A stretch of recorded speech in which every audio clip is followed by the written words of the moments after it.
Bonjour et bienvenue dans cette vidéo de formation. C'est une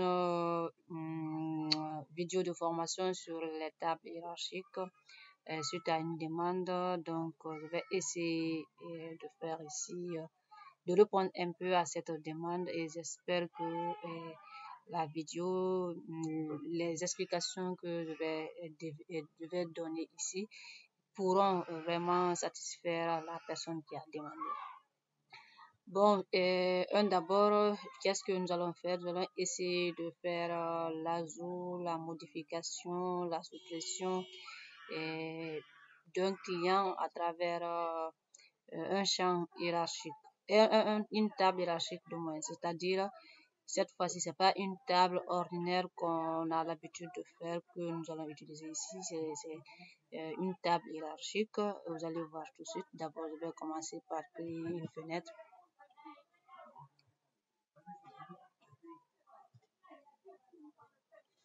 Appelons la fenêtre table hiérarchique.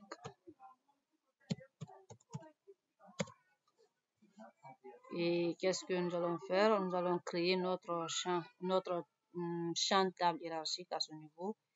Et il se trouve dans l'onglet création et dans le groupe données. Là, on va dérouler une table et liste. À ce niveau, il y a le champ table hiérarchique et on va venir l'ajouter à gauche.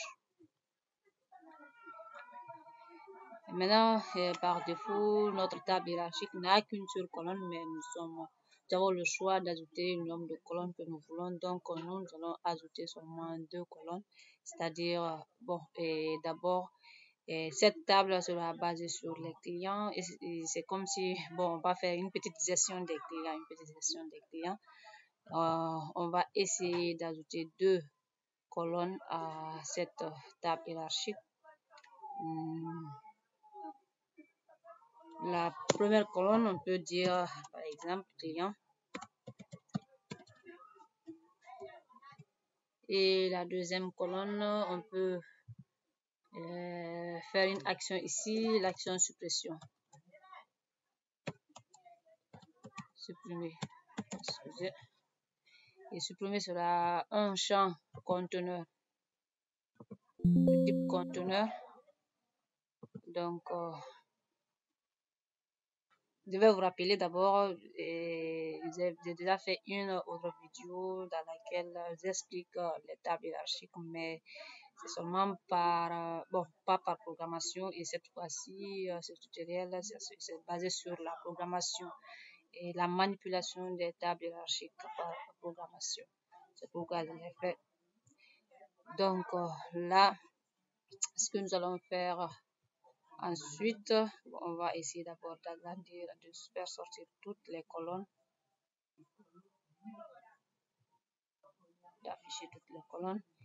Et à ce niveau, on va ajouter ici une petite image qui va prendre l'image d'une suppression.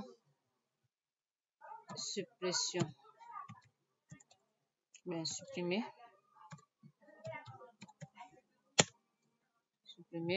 Là, ça c'est bon. On réduit la taille à 16. OK. Et on vient l'ajouter dans notre conteneur. Voilà, là c'est bon.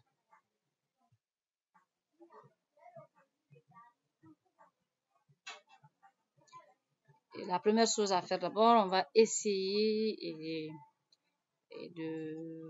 d'afficher, parce que comme ça d'abord cette table hiérarchique elle est vide, il n'y a aucun enregistrement dedans. Et j'avais déjà préparé un fichier de données appelé client, un fichier de données client.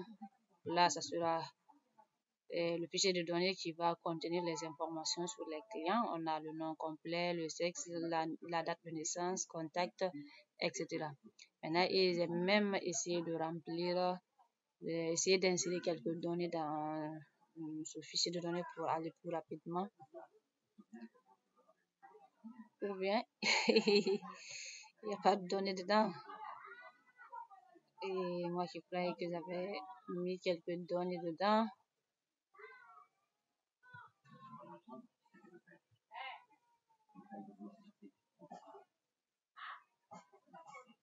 Bien sûr, il y a des données dedans. J'ai essayé de mettre quelques données. Donc là, on va essayer d'afficher les données là sur la table hiérarchique, sur notre table hiérarchique. Pour ça, nous allons venir dans le code d'initialisation de la table hiérarchique et essayer de le remplir par programmation. D'abord, c'est quoi d'abord les tables hiérarchiques? Quels sont les composants d'une table hiérarchique? Quels sont les éléments qui composent la table hiérarchique? Là, d'abord, la racine. La racine, c'est quoi? C'est le début de la table hiérarchique. C'est comme un arbre ou bien l'arbre généalogique. Après, je vais essayer de comparer ça pour la compréhension. Pour la compréhension. Ensuite, la racine, c'est le début de notre arborescence. D'abord, la table hiérarchique, c'est une arborescence. C'est comme l'arbre généalogique d'une famille. On commence par les grands-parents. Les grands-parents représentent ici la racine. Ensuite vient quoi? Les enfants. Les enfants, dans notre cas, vont représenter les nœuds au niveau de la table hiérarchique. Ensuite viennent les petits-enfants. Les petits-enfants ici, disons, c'est le dernier élément de la famille. On ne va pas prendre une famille trop nombreuse là. On va se limiter à ces trois. Donc, les petits-enfants deviennent les derniers éléments de l'arborescence qui représentent ici à ce niveau les feuilles. Donc, là, je crois que vous allez comprendre tout de suite une fois et que vous allez essayer de faire cette arborescence. D'abord, quelle est la fonction qui permet de le faire? C'est la fonction ajoute ligne.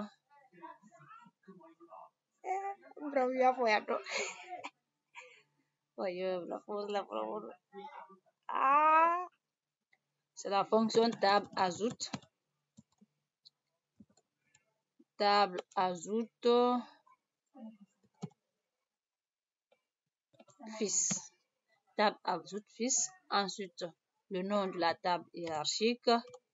Et puis là, l'indice de l'élément parent. L'indice, c'est quoi? C'est à ce niveau où il faut indiquer si l'élément que nous voulons ajouter là est la racine ou si c'est un nœud. La racine, les grands-parents, ou c'est un nœud, les enfants, ou encore si c'est les feuilles, les petits-enfants. Donc, si on a dit que l'arborescence commence d'abord par la racine, la famille commence par les grands-parents. Donc, notre premier élément ici sera la racine. Pour ajouter une racine, l'indice est à nul. On ne met rien, on met tout simplement nul. Ensuite vient l'élément en question. Qu'est-ce que nous voulons afficher au début et de notre arborescence? Là, ça sera le nom complet du client. Donc, pour ça, on va essayer d'abord de parcourir notre fichier de données client pour tout client. Qu'est-ce qu'on fait?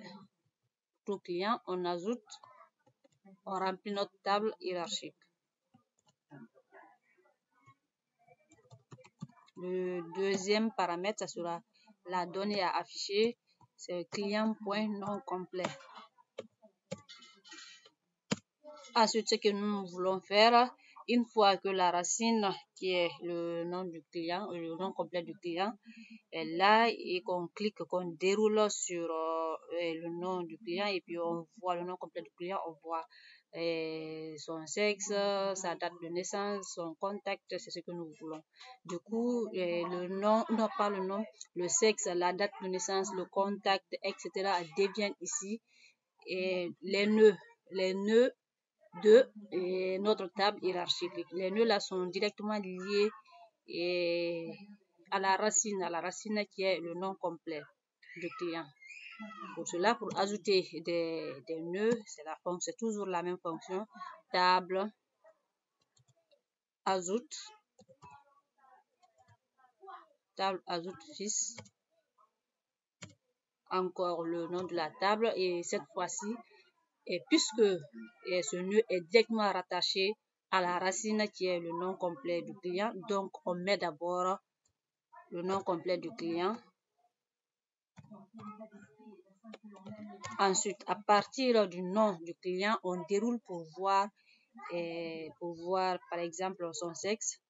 Donc on met ici client, point sexe.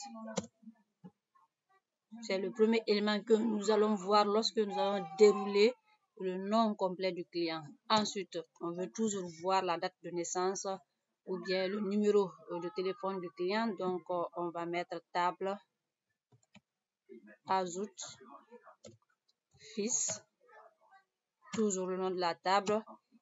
Et puisque ce numéro de contact aussi est directement lié à la racine qui est le nom du client, c'est-à-dire quand on déroule directement le nom du client, on voit le sexe et le contact. Donc, on va d'abord préciser la racine qui est client, qui est toujours client. Point nom complet est toujours la racine. Ensuite, quel est l'élément que nous voulons voir? C'est son contact. Bon, je crois que ces trois fonctions pourront faire l'affaire. Là, on va essayer de compiler ça, et de voir, d'exécuter et voir le résultat. Effectivement, les données sont venues, vous voyez. Là, on a deux éléments dans notre fichier, on a deux données dans notre fichier, deux enregistrements dans notre fichier client. Et nous avons le nom du client Ibrahima Bari et le client Alibaba. Lorsque nous allons dérouler le client Ibrahima Bari, on va voir le détail des autres informations, c'est-à-dire son sexe et son numéro de téléphone. La même chose pour le deuxième client, lorsqu'on déroule son nom complet, on voit son sexe, son genre et en même temps son numéro de téléphone. Maintenant, si vous avez remarqué, dès qu'on l'a lancé, tous les éléments étaient déroulés. Et ça, c'est pas joli. Nous, on veut que tout soit enroulé au début. Lorsqu'on lance, tout est enroulé et puis maintenant, on déroule à notre tour. Pour ça, c'est simple, il faut juste utiliser la fonction. Dès avoir fini de remplir la table hiérarchique, on utilise la fonction table, le nom de la table, point, la fonction enroule tout. Enroule. Comme ça, dès que nous allons lancer, on trouvera que tout est enroulé. Il suffira juste de dérouler. Maintenant, ce que nous allons faire, c'est d'ajouter maintenant des champs de saisie, et c'est de saisir les données ajoutées et pour afficher automatiquement les données dans la table hiérarchique. Donc là, nous allons essayer d'ajouter les différents champs de notre fichier de données. Je vais mettre la partie là un peu sur pause pour un peu avancer pour ne pas que la vidéo soit longue. Bon, j'ai déjà fini de mettre les champs au niveau de la fenêtre. Nous allons maintenant passer au code. Là, on aura besoin d'un bouton valider et d'un autre bouton annuler. Et en même temps, on va essayer de faire la part des choses. Nous allons mettre ici un bouton nouveau. Comme ça, au début, dès qu'on va lancer la fenêtre, les champs de saisie sont grisés. Et dès que si nous voulons faire un ajout, et dès que nous allons cliquer sur un nouveau, les champs seront actifs, ce que nous allons faire. Et là aussi, évidemment, il faut parcourir l'image. Il faut aller sélectionner l'image. Pour ça, nous allons faire directement au niveau de la photo. Dès que l'utilisateur clique sur la photo, et puis là, il part sélectionner la photo. Donc, la fonction qui permet de le faire, c'est F sélecteur, la fonction F sélecteur, bon, c'est sélecteur image. Hein. Là, il y a un assistant, on nous propose de le faire à l'aide de l'assistant de Windows. Donc, au début, la valeur, sélectionner une valeur, c'est bon. On a quels sont les types de fichiers que nous voulons importer. Donc là, ça sera comme c'est une image, on aura PNG, JPEG, JPG. Et on va représenter ici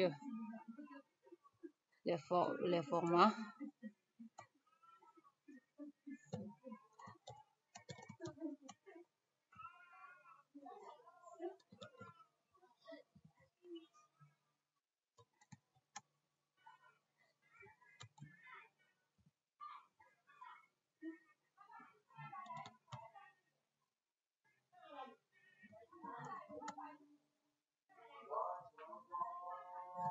Voilà, c'est bon.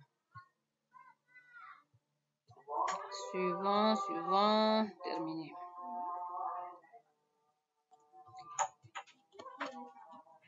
Là, ils nous ont directement créé une variable, mais nous allons déclarer cette variable globale à la fenêtre.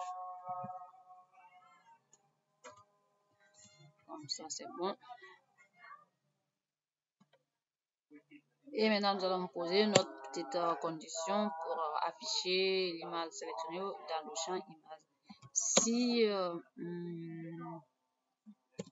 voilà, si notre variable est fichier est différent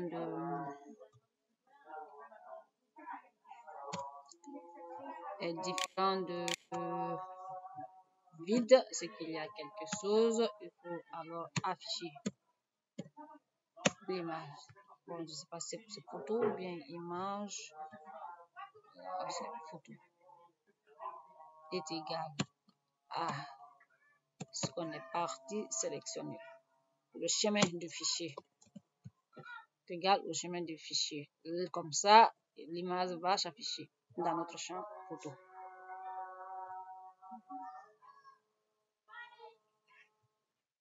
Bon, ensuite, ce qu'on va faire, je l'ai dit tout de suite, là, au début, au lancement de la fenêtre, tous les champs sont grisés. Et lorsqu'on décide d'ajouter en cliquant sur nouveau, et les champs s'activent. Pour ça, d'abord, pour ne pas aller un à un, et définir l'action sur l'action grisée, l'action inactive sur ces champs, on va essayer de créer un groupe et de mettre tous ces éléments dans ce groupe. Maintenant, agir sur le groupe. Pour faire ça, on sélectionne les champs qui doivent être dans le groupe et aller sur le groupe et associer. On va cliquer maintenant ici, un groupe, on peut mettre ici champ photo, puisqu'on n'aura pas trop de groupes ici. Hein. Là, c'est bon. Et comme ça, dès le lancement de notre fenêtre, à l'initialisation, dans le code d'initialisation de la fenêtre, on va mettre notre champ point état est égal à grisé. Voilà. Comme ça, une fois qu'on définit cette action sur le groupe champ, tous les éléments qui se trouvent dans ce groupe vont subir l'action en même temps.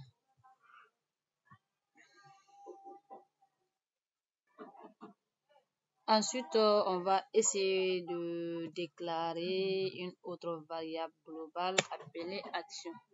Action, c'est pour savoir quelle action on veut faire. Est-ce un ajout ou une modification? Donc, action est un entier. Maintenant, lorsque nous voulons faire un ajout action, la valeur de action devient 0. Action est égale à 0 lorsqu'on veut faire un ajout. Et bon. Maintenant, on va essayer d'aller faire l'ajout. On va faire d'abord un petit contrôle des champs, un seulement, pour éviter qu'il y ait des enregistrements nuls. Donc, on va créer une fonction, bon, même pas fonction, on va pas faire de, ou bien on va faire fonction. On va créer une fonction contrôle champ.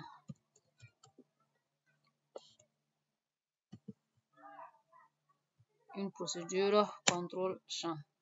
Maintenant, on va essayer de poser les conditions. Si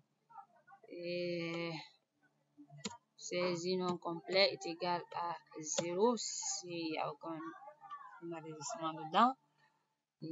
Qu'est-ce qu'on nous dit? On dit il y a erreur.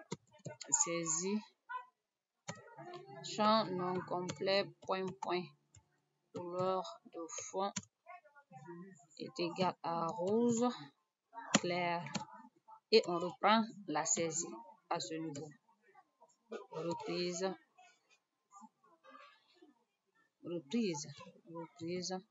saisie, champ. Sinon veut dire que tout va bien, c'est rempli, il y a des données dans le champ, il faut passer.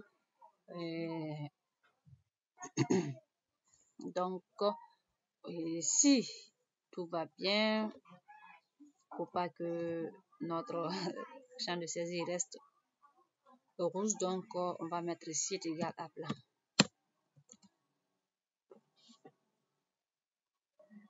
Vous pouvez faire également pour les autres champs, hein, si vous ne voulez pas que, par exemple, le sexe ou bien la date de naissance soit vide, vous pouvez faire en même temps. Mais pour ne pas rendre la vidéo trop longue, donc on va se limiter ici. Et qu'est-ce que nous allons essayer de faire? D'abord, c'est de récupérer les données avec la fonction écran vers fichier. Ensuite, là déjà,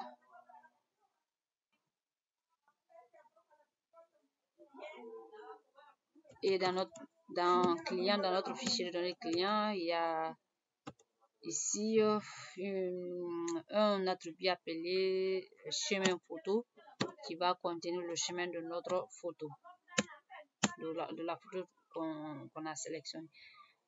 Et on va essayer de poser la condition si action est égale à 0, c'est qu'il s'agit d'un ajout. Sinon, il s'agit d'une modification. Donc, si c'est un ajout, on va mettre un hash ajout client.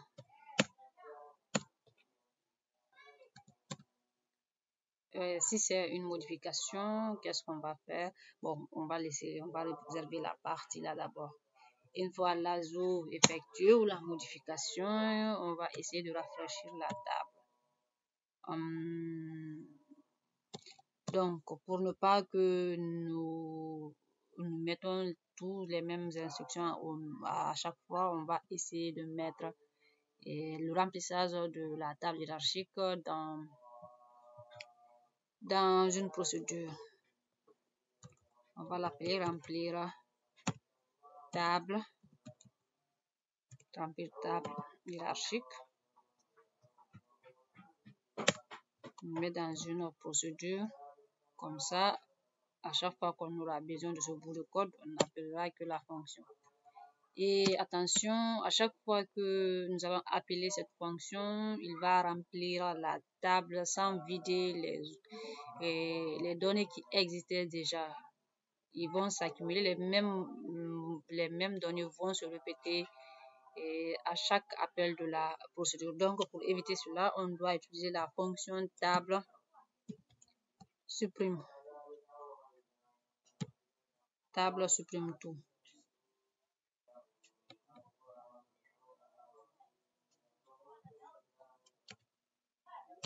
Comme ça, il va, à chaque fois qu'on va appeler la fonction, la procédure, et d'abord le champ, la table sera vidée avant de remettre la nouvelle modification. Maintenant, on vient toujours à ce niveau, on essaie d'appeler notre procédure.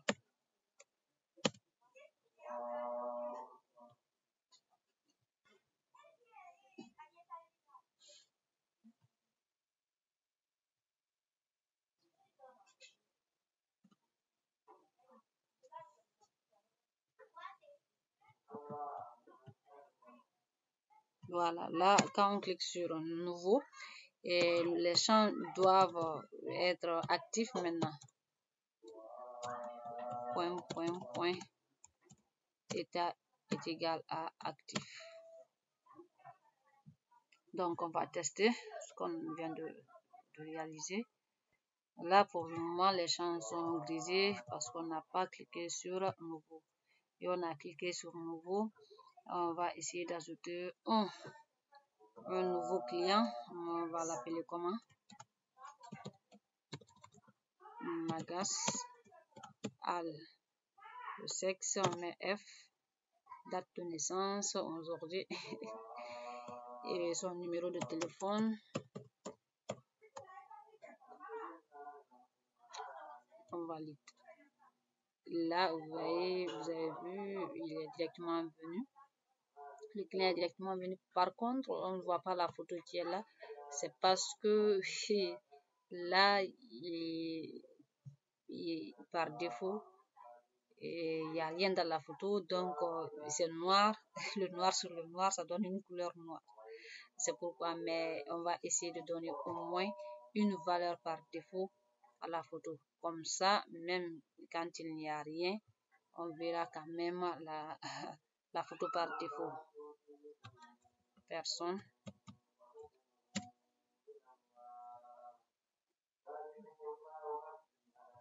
Comme ça, c'est bon. Maintenant, ce que nous allons faire, c'est la modification. Maintenant, nous allons essayer de faire la modification. Pour cela, on va venir à chaque sélection d'une ligne de la table hiérarchique. Qu'est-ce qu'on fait? On va mettre notre variable, initialiser notre variable action à 1. Donc, lorsque action est égale à 1, cela signifie que nous voulons faire une modification.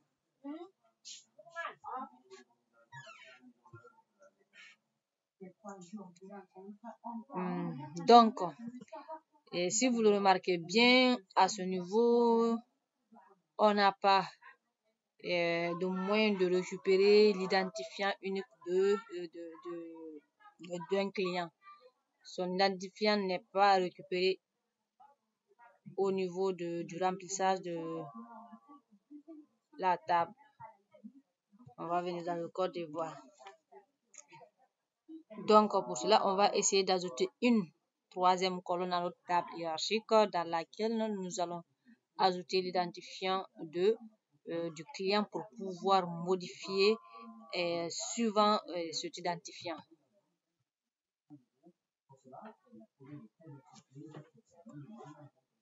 ID, le type numérique, mais on n'a pas besoin de voir cette colonne, donc on va masquer, rendre invisible la colonne. Et dans le remplissage, nous allons rajouter la dernière colonne qui est l'ID, donc client.id.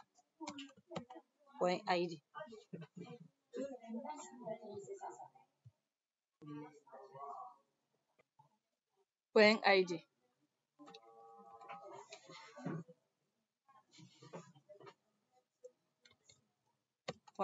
.id, client. On fait la même chose au niveau des nœuds aussi, comme ça partout où on va aller cliquer, et bien, il va nous renvoyer l'identifiant.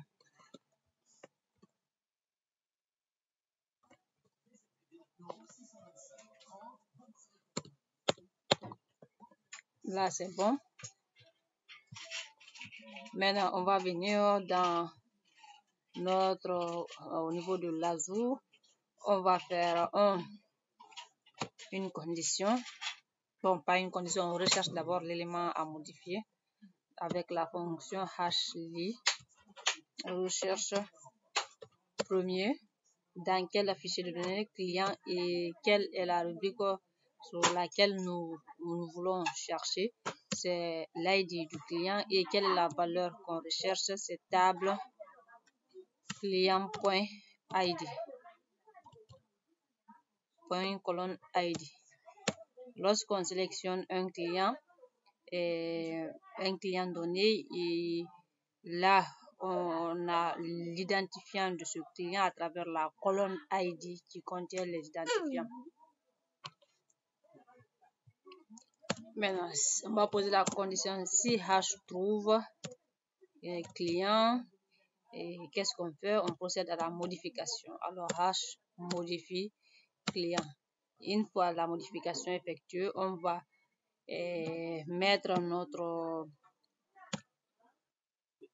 donner la valeur 0 à notre action parce que à ce moment-là, action est à 1. Une fois qu'on finit de faire la modification, on va remettre action à 0. Et en même temps, on va essayer de vider tous les contenus, le contenu des différents champs avec la fonction rase.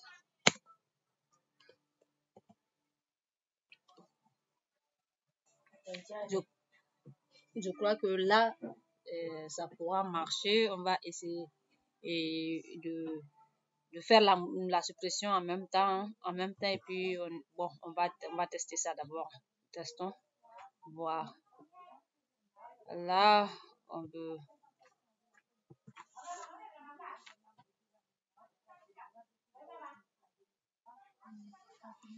Ah, il y a un truc d'abord. Quand on sélectionne un client, il faut d'abord qu'il affiche les renseignements du client avant de pouvoir modifier. J'avais oublié ça, donc on va aller dans le code de sélection d'une ligne de la table et essayer de faire ça. Donc on va toujours procéder avec notre hashli recherche.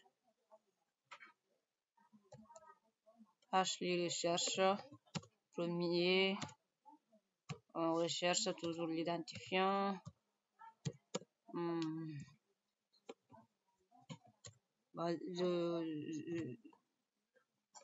Je suppose que vous avez déjà ces notions-là, donc si hash trouve client est vrai, qu'est-ce qu'on fait? On va maintenant prendre les données de notre fichier vers l'écran.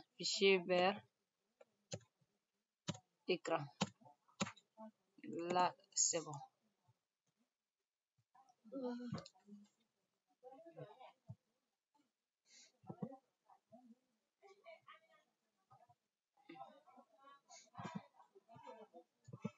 Là, ça ne marche pas. À chaque sélection, l'ordre n'est pas respecté. On va mettre ID en deuxième position au niveau de la colonne 2. C'est ce qui a fait. Et je crois que ça va marcher ici. On va exécuter. Vous voyez là, ça prend. Ce qui nous laisse maintenant, c'est de vérifier la modification. Donc là,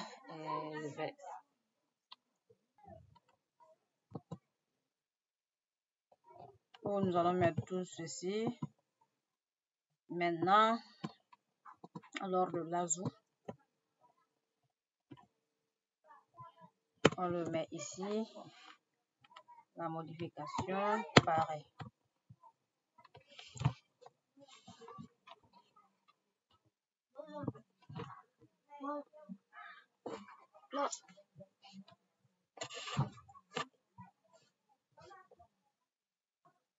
Là, on va mettre gaz. On parcourt d'abord pour ajouter une photo.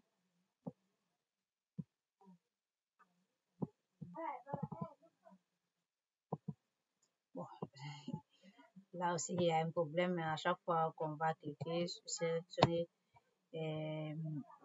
un enregistrement, il faut que les champs ne soient plus grisés.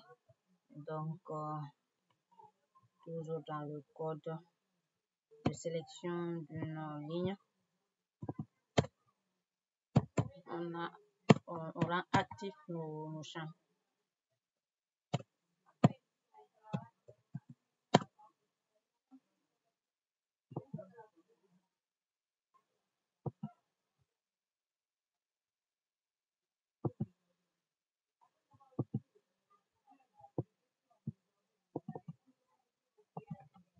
gas@gmail.com.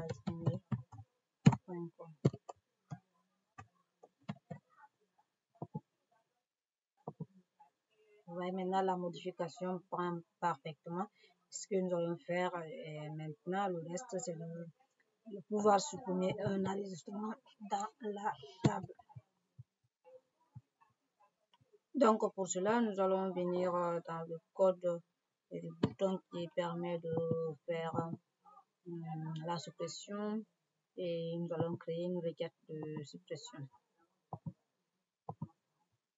La requête de suppression sera basée sur le client. Évidemment, c'est un client que nous voulons supprimer, et la condition va se porter sur l'ID. On supprime un client lorsque son ID est égal à un paramètre que nous allons fournir lors de l'exécution de la requête de suppression.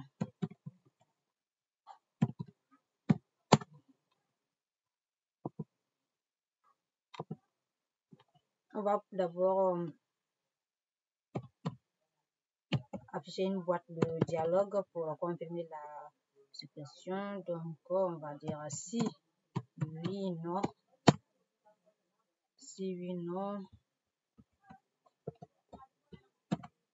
Voulez-vous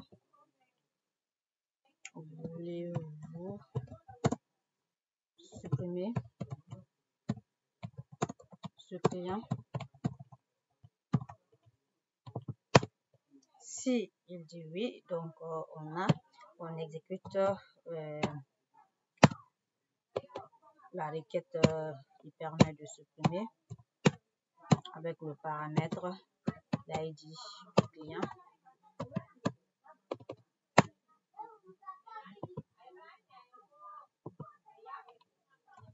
Si la requête est exécutée, qu'est-ce que nous allons faire? Nous allons rafraîchir notre table, actualiser la table. Donc, on va exécuter et voir. Voulez-vous supprimer ce client? Oui. Et là, il est parti, le client. Supprimer ce client, oui. Il est parti. Ok, c'est la fin de la vidéo. J'espère qu'elle a un peu répondu à l'attente. Merci de l'avoir suivi.